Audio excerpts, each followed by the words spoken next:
Once there lived a young man. His name was Sindbad. He was a good merchant. He sailed around the world and sold his goods. On each voyage he had some wonderful and thrilling adventures. On one of the voyages he went to China by a ship with dates from Arabia. When he was returning home, he was caught in a storm and his ship was swallowed by the waves. But to his luck, he saw a broken wood from the wrecked ship near him. He held on to the wood and got fainted. When he woke up, he was in a strange land. On all sides of him, there were huge white-colored rocks, smooth and shiny. He wondered and went near the stones. He examined and found that they were the eggs of giant eagles. Suddenly a huge eagle landed near him. He was only the size of its toes. He was frightened and wondered how he could escape from the huge bird.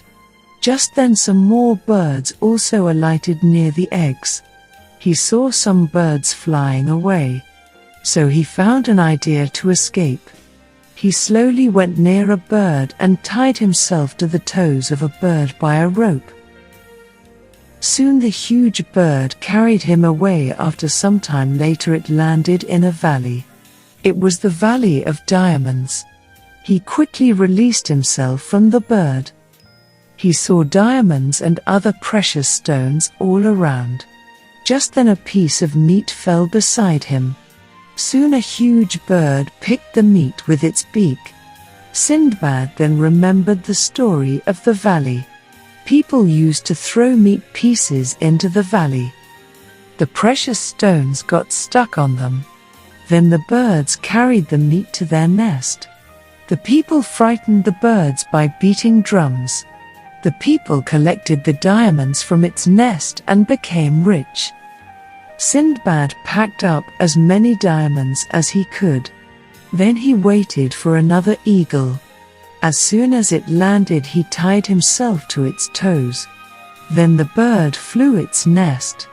Soon he freed himself.